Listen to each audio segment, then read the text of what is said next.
예, 지난 시간 사가정 정정정 서거정 선생님 네. 이제로 그 편으로 해가지고 사가정의 기원이 되었던 서거정 선생님의 그 부동산 사랑을 한번 돌아보는 시간이었습니다. 네. 자, 오늘은 이어서 이제 29번째 시간이네요. 네. 오늘하고 다음이면 30회고요. 네. 자, 그러면 오늘 준비한 그 내용 어떤 내용인지 보면서 시작을 해보겠습니다. 네. 겸재로, 네. 겸재교, 정선. 네. 그리고요. 네. 가장 최근에 지어진 그 중랑천변에서 그 동대문구랑 중랑구를 연결하는 네, 그렇죠. 다리이죠. 근데 이 다리는 되게 논란이 많이 있었어요. 뭐가요? 네, 이 면목동 이제 면목 2동, 5동 주민들하고 이제 이 다리의 건너편 쪽에 살고 있는 휘경동 주민들하고 네. 되게 다리에 대한 생각이 달랐고, 또한 중랑구청과 동대문구 각 지자체에서도 생각이 달라서 이 다리가 세워지고 난 다음에 아주 한 2, 3년간은 동대문구 쪽으로 연결되는 연결 진입로가 없었고, 또 이쪽 중랑구 쪽에서의 면목 2동, 5동 주민들은 다리 건설에 굉장히 많이 반대를 했었고. 처음 듣네요. 네. 그래서 굉장히 긴 시간 동안 논란이 있다가 이제 꽤 오래됐죠. 저희 지역에 중랑구 쪽에 그 삼선 구청장님을 하셨던 이제 문병곤 전 구청장 때 네. 이제 조금은 그래도 삼선을 하시다 보니까 그래도 조금 보여줄 수 있는 뭔가 그 구조물 설치를 강력하게 추진했던 결과 이 여러 가지 논란을 겪고 이제 아주 최근에 개통을 한 다리인데, 이 중랑구 쪽에 내려가는 길 쪽에는 내려가는 그 슬로프 그 도로가 굉장히 급경사로 떨어져요. 그렇죠. 예. 네. 그리고 거기가 이제 양쪽에 중랑초등학교랑 이제 학교가 있고 동네가 조금 사람들이 사는 지역이다 보니까 주민들이 굉장히 그 도로가 새로 생기면서, 그러니까 다리가 새로 생기면서 그 뭐랄까 어떤 좀 옹벽 같은 굉장히 높은 벽이 생기는 거에 대해서 반대를 하다 보니까 주민들로서는 이제 그래도 일부 양보했다 이런 상황으로 됐는데, 어린이 보호구역이 요즘에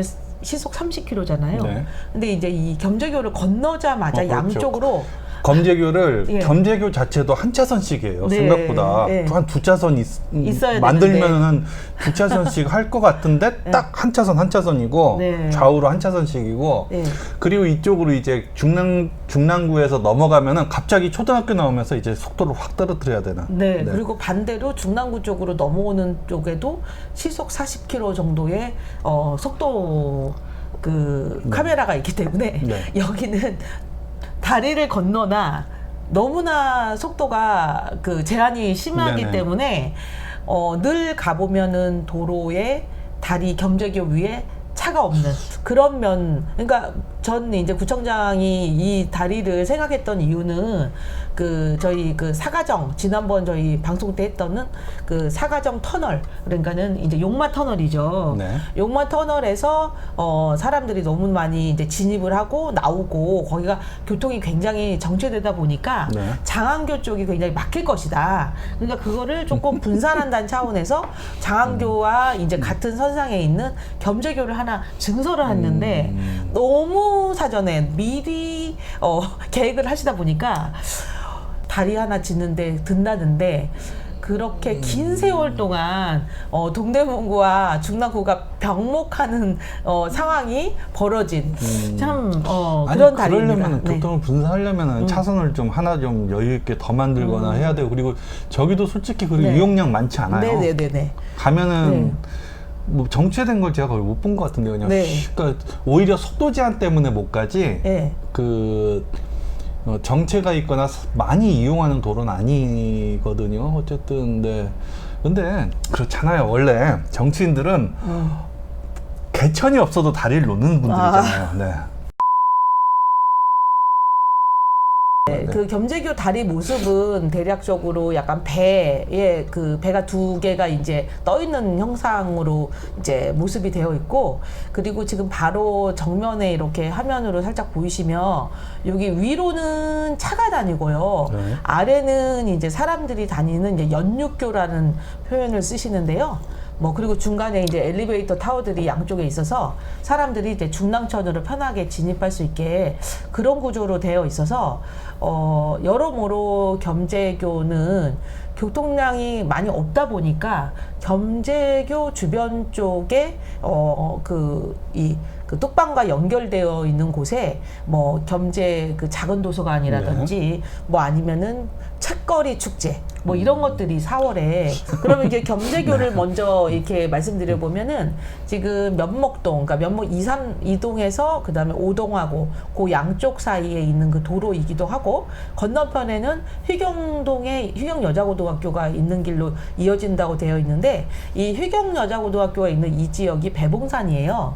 그래서 보통은 그곳이 사거리가 됐다면 네. 교통량이 굉장히 많이 이렇게 분산도 됐을 텐데 하필 그 휘경동 휘경여고가 있는 그곳이 삼거리다 보니까 교통의 분산보다는 조금 약간 거기서도 또 나름 정체가 되는, 그리고 그 주변에 학교가 엄청나게 많거든요. 네. 그래서 여러모로, 그러나 이제 면목 2동하고 5동 쪽에 있는 학생들 같은 경우는 그 지역 쪽에 초등학교를 외에 중학교, 고등학교가 없는 거예요. 그래서 이제 이쪽 중랑구 쪽에는 학교가 부족하다 보니까 이 건너편 쪽에 이제 뭐 휘봉 초중고 뭐 이런 식의 휘경 여중고 뭐 이렇게 여러 개의 학교가 모여 있기 때문에 아주 최근까지도 이제 같은 동부교육청 산하기 때문에 네. 학교를 갖다 그쪽으로 이제 뭐 보통 걸어서 많이 다닌다고. 지난번에 그 휘경동 편 방송할 네. 때도 마을버스 02번인가 그 네. 얘기를 해주시면서 네네. 면목 이쪽하고 그 휘경동하고 네. 교류가 많고 이제 그 네네. 같은 생활권에 묶였었다고 그렇죠, 그렇죠. 그런 얘기를 예, 해주셨죠. 예, 예, 예. 네. 그래서 지금 이제 휘경여중고로 이어지는 이 다리의 이름을 겸재교라고 겸재로라고 했는데, 이 겸재라는 사람이 이쪽 지역하고 무슨 관련이 있어서 다리의 명칭에까지도 들어가느냐, 그게 어떻게 보면 이 동네뿐만 아니라 동대문구 쪽 사람들도 제일 의아한 지점 중에 그렇죠. 하나예요. 이분 겸재 정서는 조선시대 화가였고 또 이분이 주로 많은 활동을 했던 서울 지역은 이 양천구에 있는 현감으로 활동했기 때문에 네. 예, 양천구 뭐 목동이라든지 아니면은 뭐 금천구라든지 네. 오히려 그쪽이 훨씬 더 원활했을 텐데 왜 서울의 한강도 아니고 또한 이 중랑천변에 있는 다리 명칭에 이 겸재라고 하는 사람의 호를 따서 다리를 지었을까? 그것이 많은 분들의 의문 속에 있고 또 조금 이해가 안 간다라고 네. 많은 분들이 이야기하고 그렇게 있습니다. 하고 있군요. 서울이라고 하는 도시가 60년대, 70년대 완전히 2배 이상 확장이 되면서 서울의 좀 이름을 좀 많이 좀 역사 인물로 호를 따서 이름을 져서 네. 뭐 예를 들어 충무로, 을지로 뭐 이런 식의 다리부터 시작해서 그러니까 길부터 시작해서 점점 그 서울의 뭐 유명한 분들, 예를 들어서 도산 안창호 선생님 네. 같은 경우는 망우리 공원에 있는 묘소를 그 강남의 도산대로 그렇죠, 예로 옮겨서까지 이제 길 이름이 명칭으로 남다 보니까 뭐 위인 쟁탈전이에요. 어떻게 보면 한편으로 각 구마다 네, 네. 그러면서 뭐 이런 말은 그렇지만은 양반과 그리고 고관 대작 중심으로 좀 하는 좀 그게 있어요. 그렇게 따지면은 저기 양주나 아니면은 남양주나 그쪽에서는 왜 인격적로는 없는지. 네. 그래서 지금 이제 오늘 그 할 분은 조선의 화가이시면서 현령도 지냈던, 그러니까 선비 화가라는 표현이 좀 맞을 것 같아요. 그렇죠. 그래서 그 두 가지를 양쪽 다 하신. 그래서 오늘은 좀 조선 시대의 그 그림들 여행을 네. 그림을 보면서 하는 여행으로 프로그램이 진행되지 않을까 싶습니다. 네.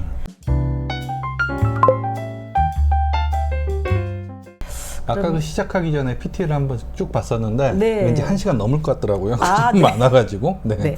네, 일단 보죠. 예, 네. 지금 보는 이곳은 이제 단발령이라고 하는 이제 그 고개에서 바라본 금강산입니다. 그래서 여기 보시면 화면 속에 깔끔하게 거기 예, 여기 보고 사람들이 있네요. 따닥따닥따닥 모여가지고 네. 단발령에서 금강산을 아니 그러니까 웃긴 게 예. 구한말 단발령이 생각이 나가지고 네네네네. 아, 세상에 산 이름에 단발령이 있구나. 네. 네. 그래서 단발령에서 보는 이제 금강산. 그래서 네. 금강산은 정말 12,000봉이라고 불리울 정도로 또 사계절 그 이름도 다 틀린 굉장히 아름다운 산인데, 지금 봤을 장면으로 봐서는 하얀색으로만 되어 있다 보니까 안개겠죠, 저기 예, 밑에? 예. 안개 사이에 이제 보이는 산이다 보니까 이 봉오리를 굉장히 강조해서 그렸고, 이 안개를 이렇게 색깔 자체가 이제 약간 뿌연 모습으로 하다 보니까 그 모습이 더 신비로워서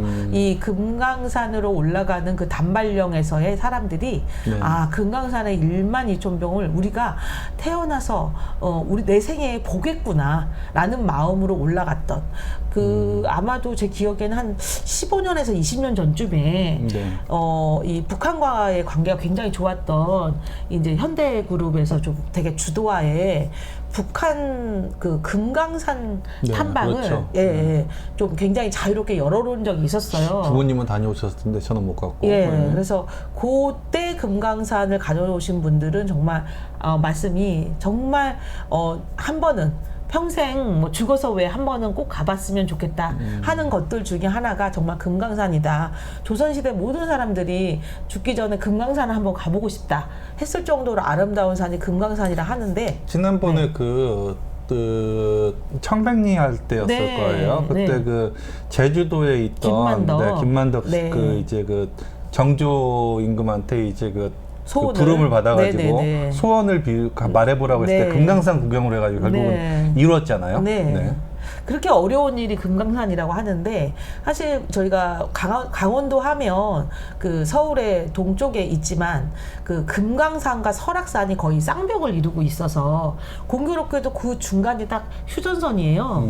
그래서 참 안타까운 거는 양양 우회 고성 뭐 이쪽 부터는 오히려 북한 쪽이랑 훨씬 더 그 사투리도 비슷하고 뭐 이래서 그 두 개의 산이 어떻게 서울에 에서는 이제 동쪽이지만 그 금강산 설악산이 붙어 있는지 모를 정도로. 그러나 설악산은 오히려 조선시대에는 한 번도 거의 뭐 많이 언급된 적이 없는 게 당연히 최고의 최고가 금강산이었기 때문에 많은 분들이 금강산, 그리고 일제강점기 때도 일본 사람들이 이 금강산을 가보는 거에 대해서 수학여행 코스로도 굉장히 각광을 받았던 것 같습니다. 네.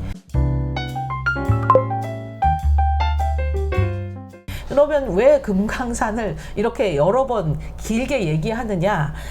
우리가 오늘 다뤄볼 그 겸재 정선, 그러니까 화가인 정선의 그림의 아주 많은 부분이 금강산 그림이고, 또 정선이 왜 금강산을 많이 그리게 됐는지, 또한 금강산을 바라본 정선은 왜 진경산수라는 말을 공식적으로 만들 정도로 실제 경치를 그린 그림, 이게 왜 중요한지 이거를 좀 얘기하기 위해서 이 그림을 먼저 보게 됩니다. 네. 희미한 기억이 나요. 네. 중학교쯤 이제 그 미술 시간에 네. 정선 이제 그림을 그리면서 진경산수와의 의의는 무엇인가라고 네. 하면서 막 뭐 그리고 했던 게 아까 선생님 말씀하신 것 같이 중국을 따라하지 않고 네. 했던 것이 하다고 그때 달달을 잃었던 그 주입식 네. 그 교육이 기억이 나네요 이제. 네.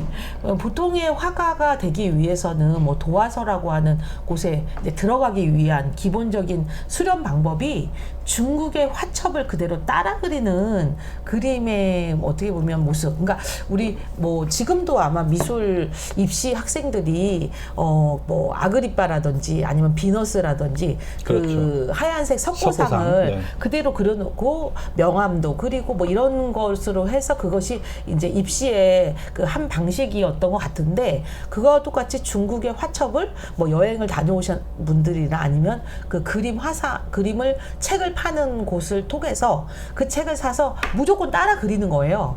지금 그거예요. 예. 그러니까 네.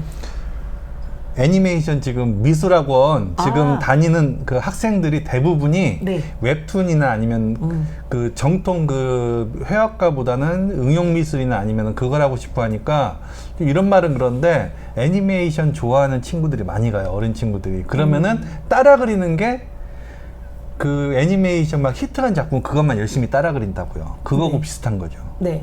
그래서 당시에는 그렇게 그림을 그리는데 또 그 그림들 중에 인물화도 있고요. 또 하나는 이렇게 산수화도 있었는데, 그 비교를 하기는 이제 뭐하지만 그래도 산수화를 잘 그리는 사람이 이제 도화서나 뭐 이런 데에 들어갈 확률이 더 좋고, 그 그림의 모습으로 굉장히 조금 각광을 받았다고 해요. 그래서 지금 보는 것처럼 돌산이고 만이천봉의 그 모습을 산에서 드론으로 촬영한 것처럼 지금 정선이 이제 그려놨는데, 이거를 이제 화면에 있는 것처럼 금강전도, 그러니까 금강산을 이제 전도로 펼쳐놓은 것처럼 그려놓은 것이 이제 모습인데, 이 진경산수화가 이제 우리나라에서 특히나 발전하게 된 이유는 중국의 여태까지 그냥 도법에서 그렸던 것이 아니라 실제 있는 곳을 그대로 따라서 그리는, 그러니까 인물화도 실제 모습을 그대로 그리는 것처럼 이렇게 산수화도 실제 간 곳을, 그래서 화가들이 그림을 그리려면 현장을 가야 됐었어요.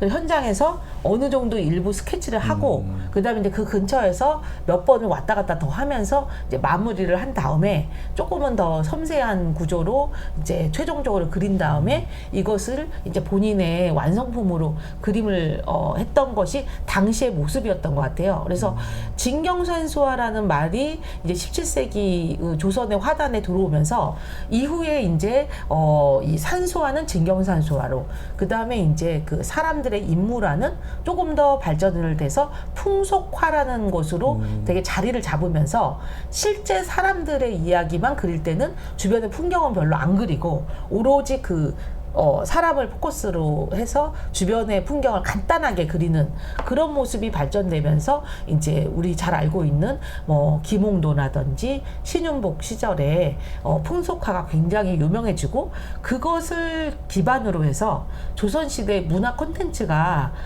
굉장히 다양하게 발전하는 계기가 되는 걸로 이제 그 조선 회화를 이야기할 수 있습니다. 그렇죠. 그 예전에 그렸던 회화 같은 경우에는 중국에서 들여온 도가사상 어디 신선 그림이나 그렇죠. 아니면은 네. 실제하지 않은 유명한 시인이 읊은 산의 모습. 네. 근데 중국에 있는 무슨 뭐 황산 무슨 네. 뭐 무슨 산 막 그리고 신화에 나오는 그렇죠. 그런 산의 모습을 상상해서 그리거나 아니면은 중국에서 들여온 그림을 보고 그걸 또 그대로 그리는 게 많았다고 들었어요. 그 네. 이후로 이제 진경산수화의 네네네. 가치라든지 그렇죠. 의의가 거기에 네네.